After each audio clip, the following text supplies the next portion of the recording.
அனைவருக்கும் வணக்கம். நாம இப்போ பாக்கியலட்சுமி சீரியலில் என்னெல்லாம் சுவாரஸ்யமான விஷயங்கள் நடக்குதுன்னு பார்க்கலாம் வாங்க. நம்ம பாக்கியலட்சுமி வீட்டில் ஃபார்மாலிட்டிஸ் படி இனியாவை வந்து பார்த்துட்டு கிளம்பி போகிறாங்க. கிளம்பி போகும்போது நம்ம சுதாகர் வந்து ஒரு மௌனமான சிரிப்பை பாக்கியாவை பார்த்து சிரிச்சிட்டு போகிறாங்க. காரணம், உங்களோட ரெஸ்டாரண்ட்டை நான் எப்படி கையகப்படுத்த போகிறேன் பாருங்க அப்படிங்கிற ஒரு மைண்ட் செட்டோட தான் அவர் பேசிட்டு போகிறாரு. இதை வந்து நம்ம பாக்கியா ரொம்ப நல்லாவே புரிஞ்சுக்கிறாங்க.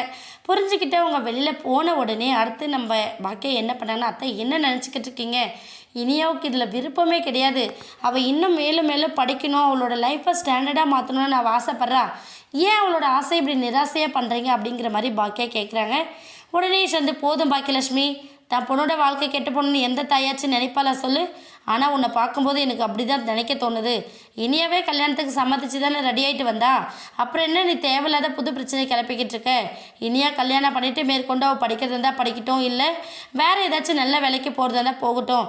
ஆனால் அவளுக்கு அந்த மாதிரி எந்த ஒரு அவசியமும் வரப்போகிறதில்ல. பாரு, ஒரு கோட்டீஸ்வர மாப்பிள்ளை தான் நம்ம வீட்டை தேடி வந்திருக்காரு.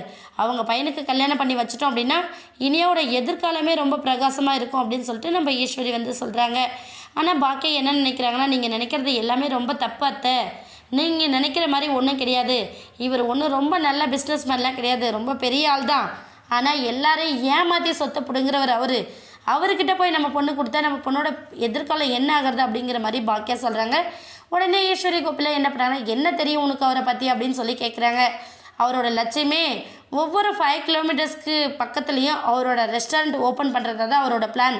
அந்த பிஸ்னஸ் விஷயமாக தான் என்ன பார்க்க வந்தார்.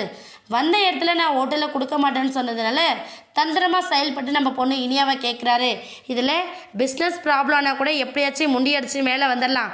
ஆனால் இனியோட வாழ்க்கை கேள்விக்குறியாயிடுச்சுன்னா என்ன பண்ண முடியும் நம்ம, அதனால் கொஞ்சம் நிதானமாக யோசித்து எந்த ஒரு முடிவும் எடுக்கலாம் அப்படின்னு சொல்லிட்டு பாக்கியா சொல்கிறாங்க. ஆனால் கோபி என்ன பண்ணுறா, போதும் பாக்கியா, இனியாவோட வாழ்க்கையில் எது நல்லது எது சரி கெட்டதுன்ற எல்லாத்தையுமே யோசித்து தான் நானும் அம்மாவும் முடிவு பண்ணியிருக்கோம். இதில் எந்த விதமான மாற்றமும் இல்லை அப்படின்னு சொல்லிட்டு நம்ம கோபியும் சொல்லிடுறாங்க.